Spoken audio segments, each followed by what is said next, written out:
众所周知，随着中国的崛起，太平洋地区也由此成为了世界热点地区，各国开始频繁保持在亚太地区的存在，尤其是美国。与此同时，美国的盟友们也开始纷纷跟上美国的步伐，妄图借联手遏制中国讨得美国欢心，并妄想从亚太地区捞得一点残羹冷炙。最近一段时间，英国就充当起了对华挑衅急先锋这一角色。自从去年开始，英国就开始为其航母战斗群来南海挑衅造势。不过，在来南海之前，却发生了一件大事儿。在来南海之前，英国舰队就在黑海碰壁了。原因很简单，因为英国军舰越界对俄罗斯挑衅，遭到了俄罗斯的实弹驱逐。本来这已经是个不争的事实，但是英方对此拒不承认，还坚称英军前往黑海只是为了显示信心。而可以肯定的一点是，同俄罗斯反应一样，在面对英国在南海的挑衅时，中方势必也会做出相应的回击措施。而在清楚这一点后，英国外交大臣拉布依旧挑衅道，英国军舰不会放弃去南海的念头，并宣称这一行为是英国行使和捍卫权利的做法，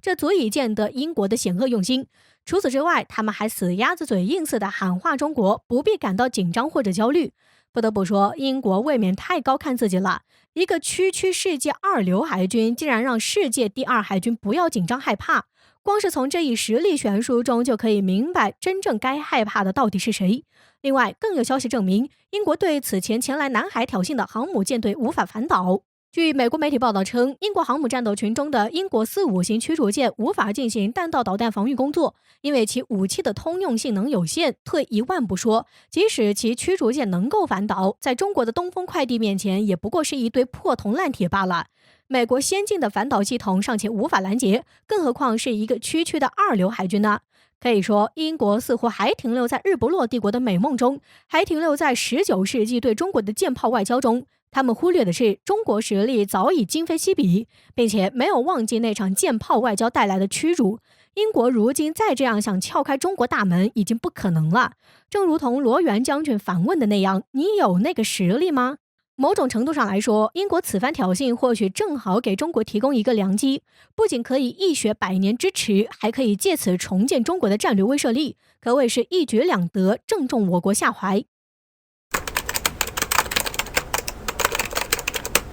在近期，印度媒体《欧亚时报》刊登了一篇文章，十分经典地显示出了当前印度新德里的窘境。就在印度将有限的军费支出投入到与中国的前线对峙中时，印度西侧的敌人巴基斯坦偷偷升级了他们的陆军主力装备——主战坦克 VT4。而原本作为主要竞争对手的印度陆军，却在更新升级 T90 时遇到了没钱的尴尬情况。文章指出，巴基斯坦购入中国的 VT4 主战坦克已经是去年4月份的事情。在同年的9月份，巴基斯坦陆军开始进行实地测试，并训练前线的装甲部队使用全新装备的操作习惯。按照巴基斯坦军方的说法， VT4 可以和任何现代化主战坦克媲美，装甲防护、机动性和火力上都相当优秀。为此，巴基斯坦准备将这些装备用在前线部队，充当先锋。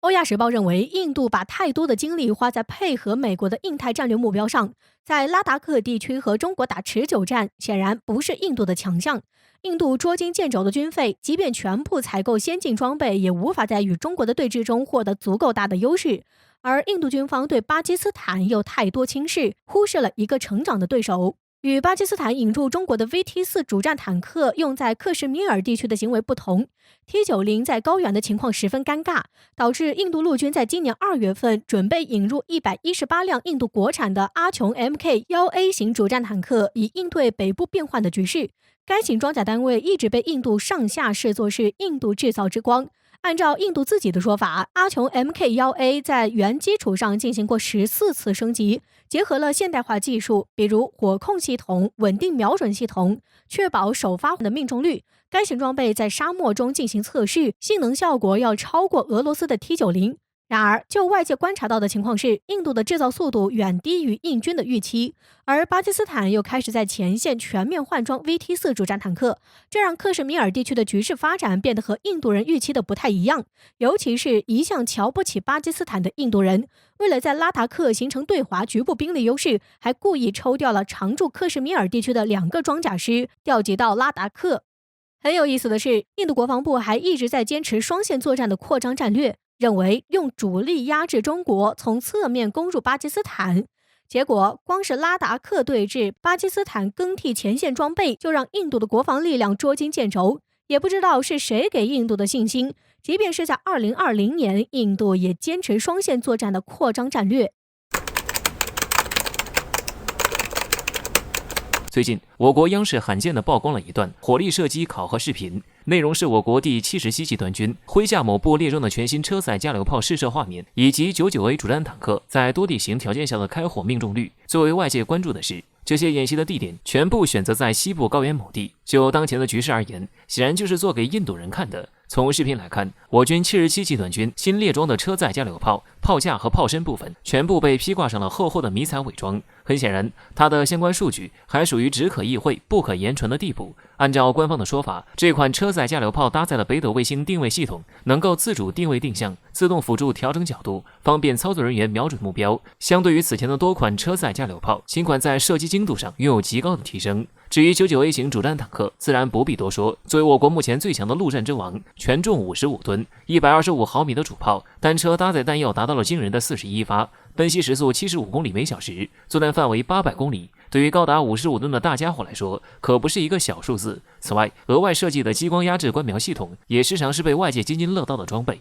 能直接闪瞎对面狗眼。最值得称道的是，在今年的2月份，当时中印关系已经到达冰点，我国主动透露，我军某部已经将99A 主战坦克调集部署到最前线。这一消息让印度上下惊恐万分，自己哪怕获得了美军的卫星数据，也没有察觉到冰封已经抵在咽喉。一旦前线阵地被突破，下面的恒河平原无险可守。新德里直接暴露在99A 主战坦克的冲锋距离内，可以说正是这种重型装备的出现，直接把印度真正意义上逼上了谈判桌。不过，在我军撤离之后，印度贼心不死，又想在前线搞小动作，如今更是重新推动局势危机，转移国内矛盾和注意力。事实上，我军对外展示在西部地区进行军事演习，已经不是一回两回，但是专门挑选重型装备进行展示，却是十分罕见。有相关专家指出，当前中印边境地区的部署部队规模已经达到了近10年的最高水平，而伴随着中印局势进一步的恶化，这样的局面也越发严峻。有俄罗斯专家指出，中国从去年开始就已经在为随时变化的局势做好了准备。轰6K 和轰6H 此前已经多次在西部机场现身，随时可以执行防区外打击任务。如今，中国少有的将自己西部战区的部分重型装备展示出来，也是想要警告印度，一旦铤而走险，后果对印度来说是承担不起的。在英国舰艇越界对俄罗斯进行挑衅，以及美国率领多国在黑海对俄进行围堵之后，普京的怒火已经达到了最大值。而在这种情况之下，欧洲战局大有一触即发之势，而后续局势仍然在持续发酵中。据最新消息显示，美国海军的快速登陆舰尤马号目前已经驶向了局势冲突的最前沿黑海地区，这无疑会再一次激化美俄之间的矛盾。一个很浅显的道理是，双拳难敌四脚。在面对北约多国的围堵时，俄罗斯早已显得有些力不从心。近些年来，以美国为首的北约不断地从地缘上挤压俄罗斯的生存空间。从目前来看，乌克兰俨然已经成为了俄罗斯对抗北约的最后缓冲地带。但是在美国的威逼利诱之下，乌克兰也大有倒戈北约的迹象。可以说，在这样的围堵之下，俄罗斯的局势并不乐观。而本应该有所服软的俄罗斯，在面对美国围堵时却愈发强硬。这之中除了有战斗民族的民族血性在，还跟中国有一定的关系。细心的观察人士指出，在北约围堵愈演愈盛之际，俄罗斯一边应对挑衅，一边加紧同中国的联系。不久之后，俄罗斯就表示中俄是永远的兄弟。尽管中俄交好人尽皆知，但是专家指出，永远的兄弟这一说法前所未有。除此之外，日前俄罗斯又做出一个重要表态，称有中国做盟友，西方是否跟俄做朋友都无所谓。从前后2次表态中，我们可以发现，俄罗斯将中俄关系提升到了一个十分罕见的高度。外媒对此解读称，俄罗斯已经意识到西方的影响力和实力正在减弱，而中国的影响力正在飞速上升。这也就是为什么俄罗斯优先考虑和中国交好的原因。这也足以说明中国现如今有多强大，大到可以让俄罗斯无视整个西方世界的态度。当然，普京能够如此自如地面对西方挑衅，是因为他清楚中国将是其同西方作战的一张重要王牌。一旦俄罗斯不得不与西方一战，那么中国将是其不可忽视的保险政策。这一军事保险也是其他国家无法给予的。正所谓唇亡齿寒，在面对来势汹汹的美军时，中国定不会让俄罗斯孤军奋战。这既是出于对美霸权的反抗，也是对中国自身利益的考量。所以说，目前中俄合作对双方都有利，而美国的挑衅围堵在很大程度上也加速了中俄密切的步伐。一旦中俄联手，美国的噩梦也就到了。不得不说，美国这是在反杀自己。